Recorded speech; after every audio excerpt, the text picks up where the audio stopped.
Belgique. Ce sont des chiffres extrêmement tristes. Mais cela fait partie des questions humanitaires qu'il faut résoudre. Et cela fait partie des résultats positifs des accords d'Istanbul. Merci à ce sujet au président Erdogan. Mais sur les principes de règlement, la partie ukrainienne doit y être prête aussi, et ainsi que ses sponsors occidentaux. Ils doivent s'appuyer sur les réalités du terrain d'aujourd'hui. Et donc pas sur les combats. Et nous devons donc arrêter. Nous sommes en contact. Notre groupe de négociation, notre équipe de négociation est en contact. Ils ont parlé, je crois, aujourd'hui avec leurs homologues pour éventuellement organiser une rencontre après le 22 juin.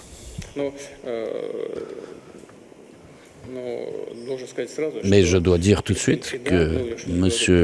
Fidan, sans parler du président Erdogan, fait beaucoup pour qu'on puisse parvenir à un règlement. Et je dois dire clairement que M. Trump, le président américain, veut sincèrement parvenir à un règlement, et nous allons nous appuyer sur la position de nos amis, la Chine et les pays des BRICS. Nous sommes en contact permanent parce que tous ces pays sont aussi préoccupés, et je rencontre les dirigeants de ces pays, et presque toutes nos discussions commencent par ce sujet, et nous leur sommes reconnaissants pour leur volonté de trouver une solution. Croyez-le bien, nous aussi, nous voudrions parvenir à la fin des hostilités et trouver une solution de paix durable. Merci, M. Poutine.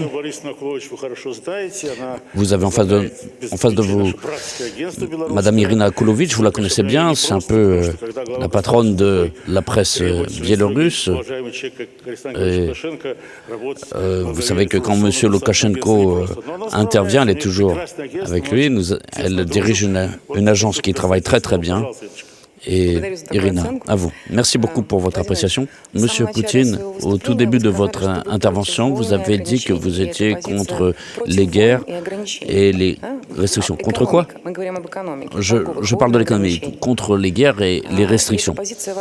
Et cette position que vous occupez, elle est connue. C'est aussi la position du président biélorusse, mais nous connaissons bien tout ce qui se produit et toutes ces pressions économiques. Et grâce à cela, en fait, il y a eu beaucoup de projets intéressants entre la Russie et la Biélorussie. Y a-t-il un plan B pour l'Union Russie-Biélorussie si ces sanctions vont se renforcer, ce qui est probable? Et dans le cadre de l'Union économique eurasiatique, il y a un forum dans ce sens. Et qu'est-ce que vous pourriez dire de cette organisation? Quelle organisation? L'Union économique eurasiatique, avec un forum à Minsk qui se tiendra dans 10 jours. Oui. En ce qui concerne le plan B, la première chose, c'est le plan A. Et là, il prévoit clairement de voir tout ce qu'on peut faire pour développer nos relations sur le plan économique. Ça, si on parle de plan B, c'est si quelque chose ne va pas, nous avons un plan A. Mais de toute façon, le plan A va fonctionner. N'ayez aucun doute là-dessus, parce que le volume des échanges entre la Russie et la Biélorussie a atteint le chiffre fantastique de 50 milliards de dollars. Donc, et cette croissance se poursuit, et notamment grâce à la coopération. Nous cherchons toujours des possibilités de renforcer cette coopération dans tous les domaines, peut-être même dans des domaines dans lesquels autrefois nous ne coopérions pas. Mais bon, il y avait des domaines par exemple qui datent de l'URSS, la microélectronique, et Loukachenko a été beaucoup critiqué. On lui a reproché de conserver ce système de planification soviétique, ce qui n'est pas vrai. Mais ensuite, M. Loukachenko a préservé certaines filières qui se sont avérées aujourd'hui d'une grande actualité, notamment justement microélectronique.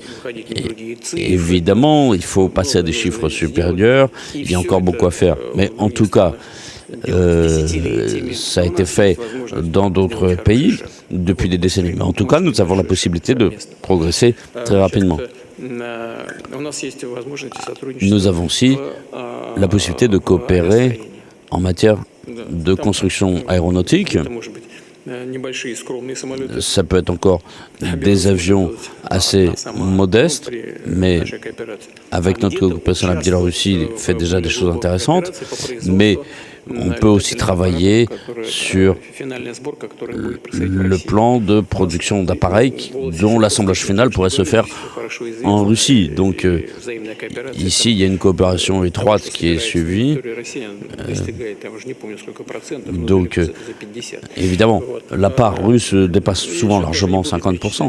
Mais sans entrer dans les détails, nous avons beaucoup de secteurs de coopération. Et si certains des collègues, j'ai vu dans les discussions d'aujourd'hui, il était question de logistique par exemple, et la Biélorussie est justement un des plus grands fournisseurs mondiaux d'engrais. Et donc, c'est une exportation qui se fait via la Fédération de Russie, via les ports russes. Je ne vois pas... Oui, il y a des questions sur lesquelles on n'est pas d'accord. Et ces discussions sont permanentes. Et je n'exagère pas, c'est vraiment sans cesse. Je ne vais pas entrer dans les détails. Mais, en tout cas, nous trouvons toujours des solutions. Parce que c'est ce que nous voulons, sincèrement, et nous y parvenons. En ce qui concerne l'Union économique eurasiatique, évidemment, c'est là que nous avons le schéma de coopération le plus intégré dans l'espace post-soviétique. Et ce n'est pas des mots en l'air, ce sont des questions tout à fait concrètes. C'est le Kazakhstan qui a été l'initiateur de cette Union économique eurasiatique. Mais c'est une structure qui se développe. Certes, nous ne sommes peut-être pas totalement prêts à la mise en place dans certains aspects énergétiques, mais nous trouverons des solutions. C'est une question de temps, c'est une question de rythme. Vous connaissez nos discussions que nous avons toujours sur les vecteurs énergétiques. Nous trouvons toujours des solutions. Ce n'est pas forcément des choses très originales. Il y a des solutions plus originales. Je peux en parler ici, en public. Mais dans le domaine de la coopération au sein de l'Union économique eurasiatique, nous avons aussi, en matière d'édification de cette Union Russie-Biélorussie, nous avons ces dernières années beaucoup progressé avec des pourcentages assez significatifs que je ne veux pas citer là. Mais en tout cas, on honore quasiment tous les projets que nous avions fixés. Tout cela peut être contrôlé tout simplement par les statistiques douanières et aussi par les statistiques fiscales. Ce sont deux indicateurs fondamentaux dans le cadre desquels la simplification permet de parvenir à des résultats tout à fait tangibles. Merci, M. Poutine. Je voudrais donner la parole à un interlocuteur de l'an dernier. C'est le représentant de l'AFP, une des plus grandes agences occidentales, M. Karim Talbi, qui parle russe, qui n'a presque pas utilisé l'interprétation simultanée.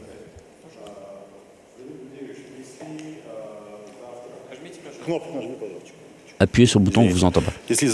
Si demain Israël, à l'aide des États-Unis ou sans l'aide des États-Unis, tue l'ayatollah Khamenei, quelle sera la réaction de la Russie et quelle sera votre première action? Monsieur Talbi, j'espère que ce sera la réponse la plus juste à votre réponse. Je n'envisage même pas une telle solution. Je ne le veux pas. Mais M. Trump et Netanyahou en parlent ouvertement déjà. Je ne veux même pas parler de cela. Ma deuxième question concerne aussi l'Iran.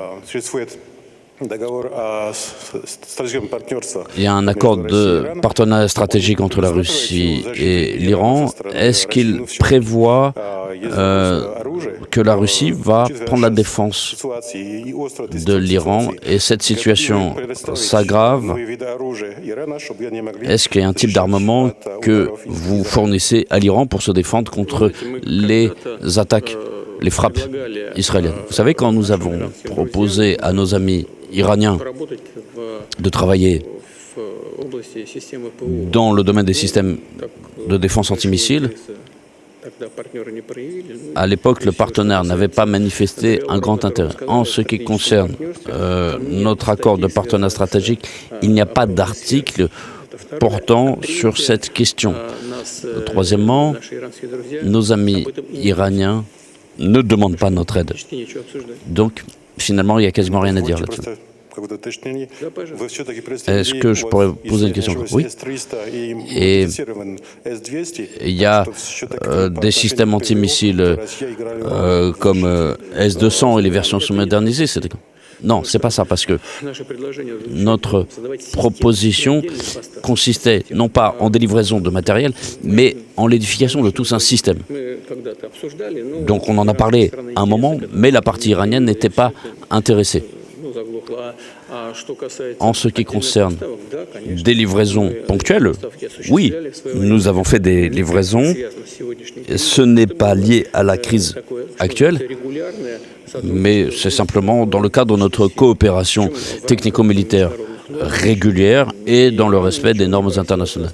Et l'Iran n'a rien demandé qui puisse être en infraction des normes dont la Fédération de Russie est signataire. Nous sommes toujours restés dans le cadre du droit international. C'est tout. D'autres questions?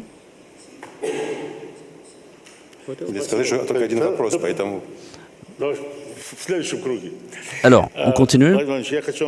Monsieur Poutine, je voudrais vous présenter, vous connaissez peut-être déjà, c'est Abdou Saïd Kouchimov, représentant de l'agence USA d'Ouzbékistan, et qui est aussi l'auteur de 20 recueils de poésie. Donc,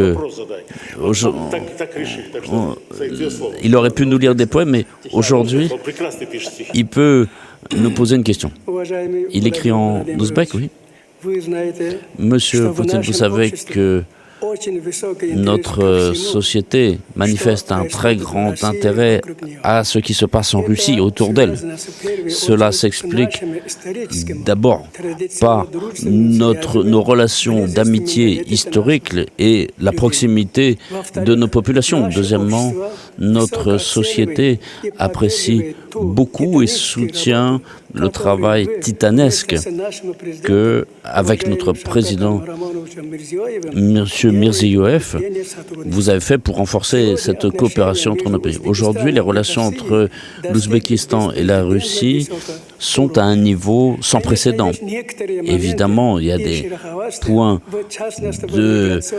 un peu délicats sur les questions d'immigration, par exemple. Et à cet égard, j'aurais des questions et des propositions, si vous le permettez. Je pense qu'un garant du développement de nos relations serait justement comment nos jeunes peuvent agir et s'accueillir les unes les autres. Et aujourd'hui, beaucoup est fait dans ce domaine. Et nos organisations de jeunesse sont en contact étroit avec différentes organisations russes mais je pense qu'il y a une très grande nécessité de prise de décision, de programmes d'échange pour les jeunes à grande échelle, dans différents domaines. Cela contribuerait au rapprochement et à une meilleure compréhension les uns des autres en s'appuyant sur les valeurs traditionnelles et historiques. Et cela pourrait contribuer à résoudre les difficultés qui se sont manifestées entre nos pays. Et je vous serais reconnaissant de donner une réponse à cette question. Oui, d'abord, je tiens à confirmer encore une fois que, effectivement, les relations entre nos deux pays se développent de façon tout à fait positive. Et quand j'avais répondu aux questions de votre collègue du Kazakhstan, il y a beaucoup de questions qui sont en fait trilatérales entre nos trois pays. Donc, ça peut être des projets en matière d'énergie nucléaire, par exemple en Ouzbékistan, comme en Kazakhstan. Donc, on avance bien, nous sommes à un stade avancé de ces projets. Et au début de cette discussion, d'ailleurs, quand nous avons parlé de l'Indonésie, j'avais dit que le monde est en évolution rapide, avec près de 300 millions d'habitants presque en Indonésie. Et on voit donc le monde évoluer très rapidement. En Ouzbékistan, il y a 30 ans à peu près, vous étiez combien 15 millions d'habitants à peu près. Aujourd'hui, en Ouzbékistan, vous êtes 38 millions d'habitants. Et chaque année, ça fait 1 million d'habitants supplémentaires. Chaque année, 1 million. Donc on voit une évolution très rapide. Et bien sûr, nous comprenons qu'il y a beaucoup de questions d'ordre social, du marché du travail qui se posent. Et nous sommes entendus avec M. Mirziyoyev que nous allons traiter de ces questions ensemble. Parce que nous avons un code du travail que nous connaissons. Chez vous, il y a une pression démographique qui se fait. Donc il y a des gens de chez vous qui veulent travailler en Russie. Alors il y a la question de la connaissance du russe, l'étude de la culture russe, etc. Il y a toute une série de questions. J'espère que nous allons pouvoir mettre de l'ordre dans tout cela. Et donc, ce qu'on va voir, c'est effectivement comment travailler au niveau de la jeunesse. Mais autant que je sache, il y avait une conseillère du président Mirziyoyev qui était récemment à Moscou et elle a rencontré beaucoup de mes collègues au sein du président et de l'administration présidentielle. Et sur ordre du président Mirziyoyev, elle a été très attentive aux questions d'échange de la jeunesse et d'une manière générale de la jeunesse. Et ici, il y a des propositions concrètes qui ont été faites et nous allons y travailler. Ça fait partie des priorités, je suis tout à fait d'accord. Merci, M. Poutine. Je voudrais donner maintenant la parole au rédacteur principal de l'agence Associated Press. Nous avons ici différentes périodes des relations entre la Russie et les États-Unis. Et avec les États-Unis, nous avons différentes formes de coopération, et notamment aussi entre TASS et Associated Press. Donc, à vous. Merci beaucoup, monsieur, pour la possibilité de poser des questions directement à M. Poutine. Compte tenu des hostilités entre Israël et l'Iran, donc il y a une déclaration du ministère russe des Affaires étrangères condamnant l'agression israélienne, qui considère donc que cette agression n'a pas été provoquée et qui frappe des infrastructures civiles et de la population civile et que c'est condamné. Est-ce que la Russie va continuer son agression en Ukraine? Il y a eu une quinzaine de civils qui ont été tués à Kiev aujourd'hui. Des infrastructures ont été détruites par des missiles russes à Kiev. Est-ce que la Russie va condamner ainsi? Est-ce que vous avez l'intention de discuter avec le président Trump de ces questions? En ce qui concerne nos opérations sur l'Ukraine, j'en ai parlé de façon assez détaillée avec votre collègue turc en répondant à sa question. Je ne vois pas l'intérêt de répéter. Nous considérons que ce n'est pas nous qui avons commencé la guerre en Ukraine. Au contraire, nous avons cherché à la terminer. Les autorités ukrainiennes, aujourd'hui, ont commencé cette guerre eux-mêmes sur leur propre territoire en utilisant, après le coup d'État qui s'est produit à Kiev, contre la population civile du sud-est à l'époque de l'Ukraine, qui est en l'occurrence le Donbass, notamment en utilisant de l'armement lourd, et ils ont effectué des frappes directement sur des quartiers résidentiels. Et pourquoi aujourd'hui ne veut se souvenir de cela? Et ça, c'est cette politique qui a débouché sur le conflit d'aujourd'hui entre la Russie et l'Ukraine. Et si vos journalistes avaient vu comment nous détruisons, avaient assisté à la destruction de quartiers résidentiels à Kiev, ils ne seraient pas aujourd'hui présents pour le dire. Donc, les frappes ne seraient pas... S'ils avaient regardé, ils auraient vu que les frappes n'étaient pas sur des sites civils, mais sur des sites qui fabriquent de l'équipement militaire. Et c'est ce que nous faisons. Il n'y a là aucun secret. Nos objectifs, les objectifs de l'opération militaire spéciale, c'est la démilitarisation de l'Ukraine, c'est-à-dire la priver de son potentiel de menace militaire à notre égard. Alors, avec elle, soit on se met d'accord, et en 2022, à Istanbul, on s'était mis d'accord là-dessus, et on s'était mis d'accord sur les effectifs de ces forces militaires dont peut disposer l'Ukraine. Nous avions parlé des armements, sur les effectifs, tout avait été discuté. Mais ensuite, grâce aux efforts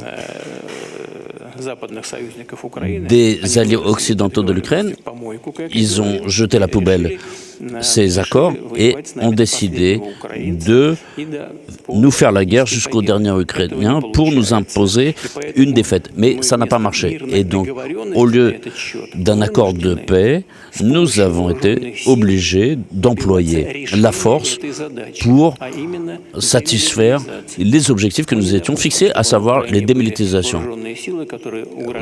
Nous ne voulons pas qu'il y ait en Ukraine des forces militaires qui puissent être une menace à l'avenir pour la Fédération de Russie. Et donc ces frappes que vos journalistes ont vues, et évidemment, si on ne se met pas d'accord, nous parviendrons à nos objectifs de façon militaire. Donc ici, il n'y a rien d'extraordinaire. J'espère avoir répondu à votre question là-dessus. En ce qui concerne la déclaration du ministère russe des Affaires étrangères, elle est parfaitement claire, elle est tout à fait transparente. Elle se réfère au droit international en ce qui concerne nos actions en Ukraine face au droit international. La logique, je viens de vous la donner. Nous passons d'une mesure à l'autre. Ça va parfaitement en accord avec les règles de l'ONU. En ce qui concerne notre ministère des Affaires étrangères, c'est à vous de considérer si c'est objectif ou pas. Moi, je ne vois rien de superflu dans ce qui a été dit. J'espère avoir répondu à votre question. En ce qui concerne une éventuelle rencontre avec M. Trump, elle serait évidemment utile au plus haut point, et je suis d'accord avec le président américain qu'il faut bien la préparer et qu'elle donne un résultat positif. Nous l'avons dit, nous sommes parlé plusieurs fois au téléphone avec le président Trump, nous avons beaucoup de respect pour ses intentions de restaurer des relations normales avec la Russie dans beaucoup de domaines, en matière de sécurité, en matière économique. Vous voyez le volume. Nos importations depuis les États-Unis ont été diminuées par 10. Et nos exportations et les exportations ont été divisées par 4. Donc, ok, aujourd'hui, c'est pas très important, je crois 27 milliards de dollars. Et l'an dernier, le volume des échanges avec les États-Unis a augmenté. Avec beaucoup de pays européens, nos échanges ont diminué, mais avec les États-Unis, ils ont augmenté. Et donc, moi, ce que j'espère, c'est que M. Trump, qui n'est pas seulement un homme politique, auquel le peuple américain a confié les rênes du pouvoir, mais c'est aussi un businessman. Et je sais que c'est un homme qui calcule. Et s'il est devenu riche, c'est que c'est quelqu'un qui sait compter. Et donc, il calcule les conséquences de tel ou tel acte. Il calcule combien ça va coûter à ses contribuables. Est-ce que ça va être avantageux pour les États-Unis ou au contraire, est-ce que ce sera dans le négatif? Et on voit bien que les entreprises américaines veulent rétablir des contacts avec la Russie, avec nos grandes entreprises. Elles veulent revenir sur notre marché. Et cela, je dirais, qui est porteur d'un certain optimisme. Et j'espère bien que le président américain et son entourage proche verra avec les représentants des milieux d'affaires américains et seront capables de prendre des décisions qui vont dans le sens du renforcement de nos relations. Nous avons des contacts avec M. Marco Rubio, le secrétaire d'État, avec le vice-président, M. Vance. C'est-à-dire que dans l'ensemble, on voit que ces relations, on voit en tout cas des conditions favorables pour une reprise de ces échanges. Et j'espère que cette tendance se confirmera. En tout cas, nous y sommes prêts. Monsieur Poutine, je voudrais donner la parole au représentant de l'agence, l'agence Azerbaïdjan. Moi-même, je suis originaire de Bakou. Je pourrais dire qu'on est un peu pays tous les deux. Mais je donne la parole. En tout cas, en Azerbaïdjan, c'est bien d'avoir un nom comme Aliyev. C'est à la mode, disons. Bonjour, Monsieur le Président. Moi aussi, je vais vous remercier de cette rencontre. La question touche au problème de la mer Caspienne. À Bakou, vous avez discuté avec le président Aliyev, vous avez discuté de cette question et vous avez proposé une réduction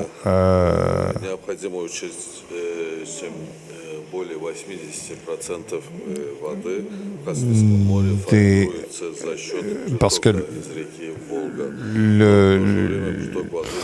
de l'activité, parce que 80% de l'eau qui vient dans la Caspienne vient de la Volga. Et que veut faire la Russie dans ce domaine? Vous savez, c'est une question qui a été discutée avec le président de l'Azerbaïdjan et je suis tout à fait d'accord puisque le problème revêt un caractère mondial. Nous connaissons des exemples tragiques, notamment celui de la mer d'Aral. Et il faut recueillir des informations et nous y avons travaillé en Azerbaïdjan et nous cherchons des solutions. Mais je suis certain, je ne sais pas comment c'est possible d'un point de vue naturel, mais suite à l'activité humaine dans la Volga et autres, Eh bien, dans l'histoire, tout cela a lieu. Quand la Caspienne monte, la Volga baisse, etc., il faut trouver des solutions pour ne pas permettre des effets irréversibles. Mais je ne suis pas en mesure de vous donner aujourd'hui des mesures concrètes, mais nous cherchons des solutions. L'année dernière, nos échanges commerciaux avec l'Azerbaïdjan ont augmenté de 80%. Nous travaillons dans le domaine de la logistique, dans le domaine de la production, y compris la construction, et nous avons de bonnes relations. Et j'espère que les projets se réaliseront. Je vous remercie. Merci beaucoup. Vous savez, mon collègue de l'agence TASS ne comprendrait pas. Ce n'est pas une question, c'est plus une réflexion. Vous savez, aujourd'hui, la profession de journaliste, ces dernières années, est devenue dangereuse. Nos collègues se trouvent sur les points les plus chauds du monde. Nous avons perdu de nombreux collègues, et ce qui a causé beaucoup de peine, notamment nos collègues des Izvestia, mais cela concerne tous les journalistes du monde et cela nous fait beaucoup de la peine. Que faudrait-il faire à votre avis au niveau des organisations internationales, à l'UNESCO, à l'ONU?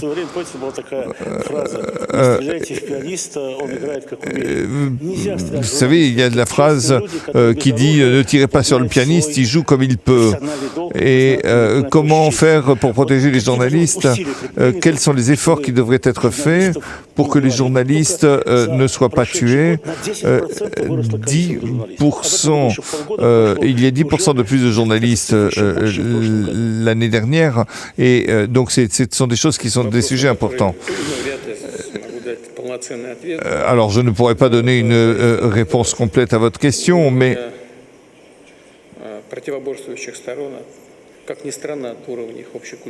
il s'agit d'une culture commune.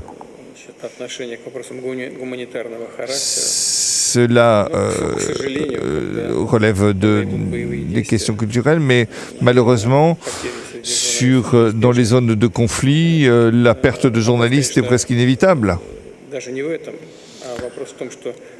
Mais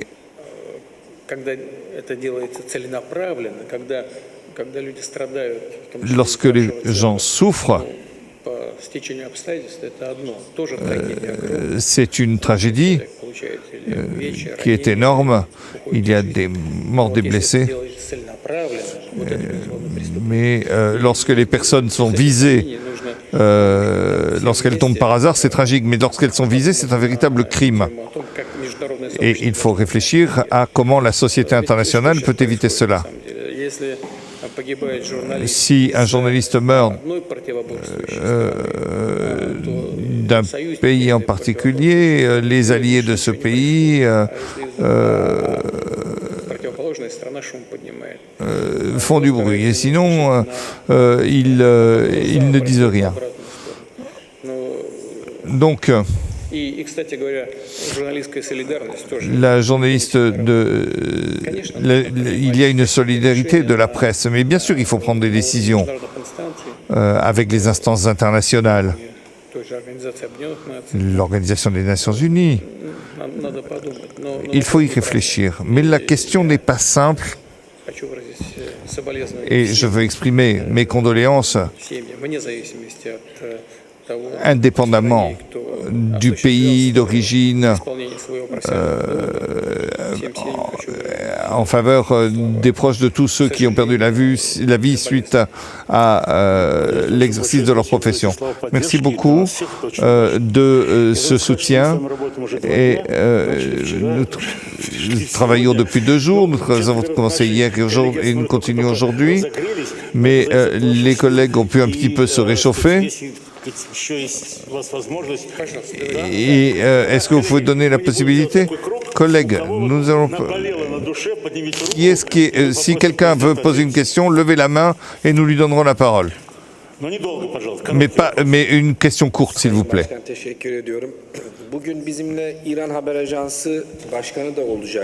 Merci. Vous avez donné la possibilité de participer à une agence iranienne. Malheureusement, le journaliste n'a pas pu venir. Vous savez que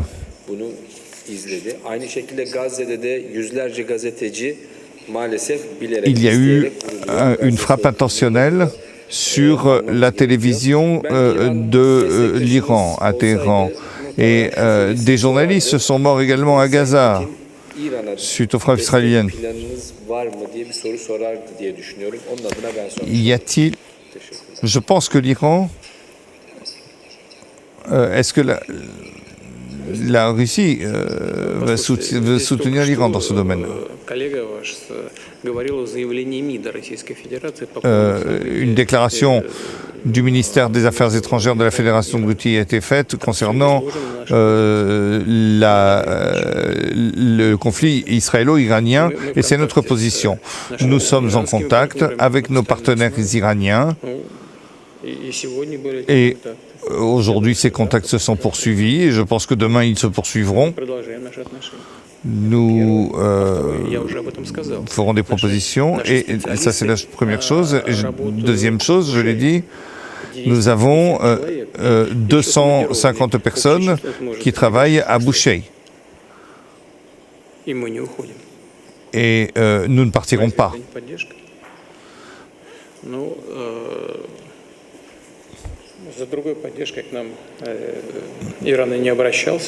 Pour l'instant, l'Iran n'a pas demandé de soutien,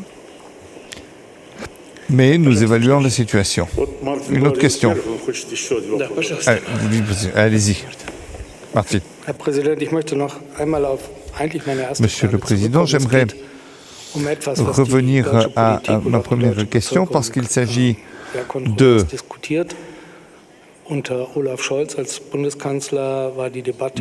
la société allemande très active. Monsieur Olaf Scholz a livré des fusées Taurus lorsque le chancelier Merz a dit que si l'Allemagne avait livré des Taurus, ils pouvaient être utilisés. Alors je l'ai déjà dit, j'en ai déjà parlé.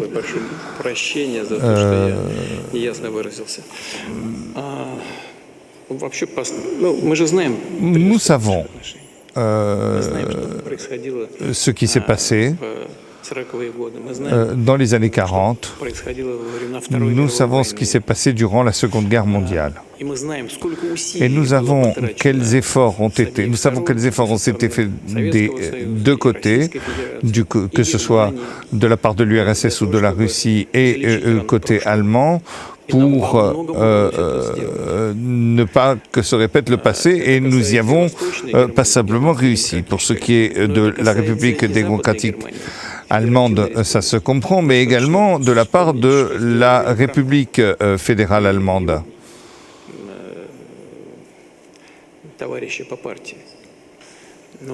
Mais Kohl a fait beaucoup. L'Union soviétique a toujours été contre la séparation des deux Allemagnes. Nous étions contre, cela n'est pas de notre fait. Et personne ne doute que dans les années 90, c'est la Russie, et d'abord l'Union soviétique, ensuite la Russie, a joué un rôle essentiel pour la réunification de l'Allemagne et la chute du mur. Je pense que les Allemands ne l'ont pas oublié. Je veux souligner que le Parlement de la Russie a écrit à ses collègues de la RFA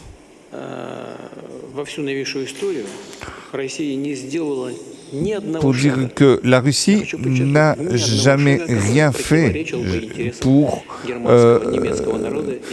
s'attaquer aux intérêts du peuple allemand et de l'Allemagne. La situation maintenant a évolué. Je ne veux pas apporter une appréciation s'agissant de la position exprimée par de nombreux pays s'agissant des événements en Ukraine. C'est une question politique. Lorsque nous voyons des chars allemands en Ukraine, et pas seulement en Ukraine, mais dans la région de Koursk, sur la terre russe, justement à l'endroit où, aux endroits où les Allemands étaient déjà présents. C'est une autre histoire. Pour ce qui est des Taurus, c'est une arme de haute précision que les Ukrainiens ne peuvent pas manipuler eux-mêmes. Tout le monde le sait. Il n'est pas possible d'utiliser les Taurus sans des renseignements spatiaux. Donc sans officiers allemands, ce n'est pas possible. Seuls les officiers allemands peuvent gérer les Taurus, les manipuler. Qu'est-ce que cela signifie? Cela signifie que des membres de la Bundeswehr se sont trouvés sur le territoire russe. Et qu'est-ce que veut dire cette intervention directe de la République fédérale allemande contre la Russie? On ne peut pas appeler ça autrement que par son nom. Ce n'est pas de notre fait. Ce sont les dirigeants de la République fédérale allemande qui ont fait ce choix. Très bien, nous allons en tenir compte, mais cela constitue un préjudice très important pour nous. Mais cela n'a aucune influence sur le déroulement des combats parce que les forces armées russes ont l'avantage stratégique dans tous les domaines. On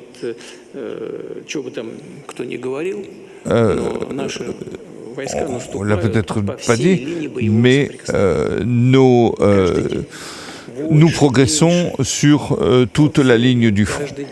Chaque jour, nous progressons. Et les derniers mouvements vers l'avant, même avec l'aide de les Taurus, cela n'empêchera rien. Cela ne donnera aucun résultat sur le champ de bataille. Mais c'est la décision des Allemands. S'ils ont un mandat, et ils ne peuvent la prendre, cette décision, qu'avec un mandat du peuple allemand. Vous savez ce qui se passe, mais j'espère que vous pourrez raconter cela de façon objective. Et j'espère que on trouvera des personnes pour travailler. Vous comprenez? L'armée ukrainienne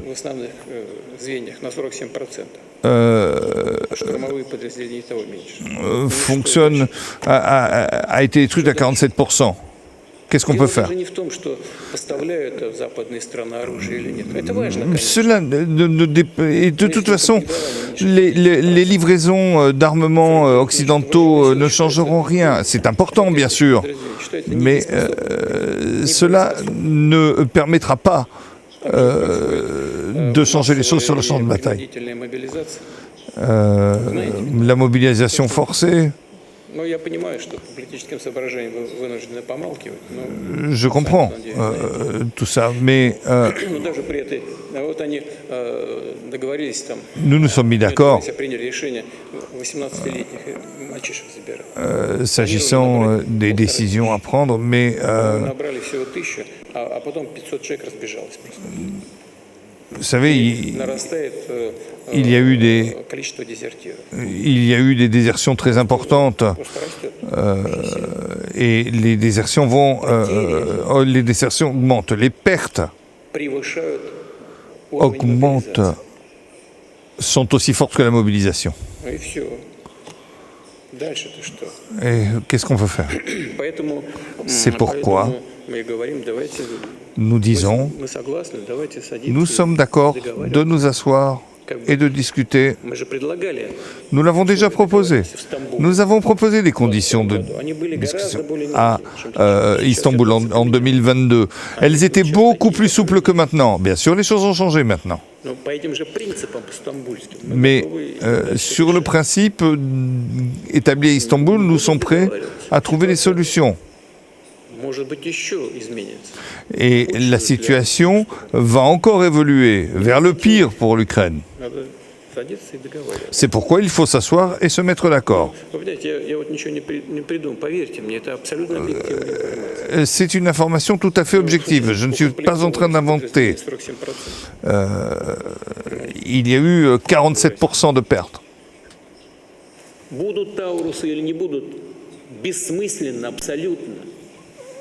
Et les Taurus ou pas Taurus, cela n'aura aucune incidence. Mais cela ne sera complètement préjudiciable pour les relations. Merci, Monsieur le Président, de prendre ma deuxième question. Vous avez dit que l'Europe et d'autres pays ont fait des erreurs s'agissant de la Russie. À la fin de cette année, vous serez à la présidence ou au poste de Premier ministre pendant un quart de siècle. Lorsque vous réfléchissez, est-ce que vous avez fait des erreurs?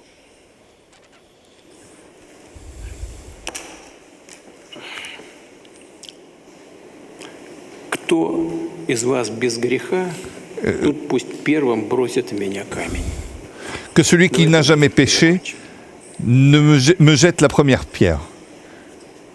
Si vous êtes d'accord, finissons là-dessus. Je vous remercie. Merci beaucoup. Je vous informe que demain et après-demain, nous aurons la 19e Assemblée Générale des journalistes. Il y a 40 agences. Je crois comprendre que nous trouverons, je ne sais pas si nous trouverons du temps pour que vous veniez, mais en tout cas, je voulais vous rappeler donc l'Assemblée Générale des représentants.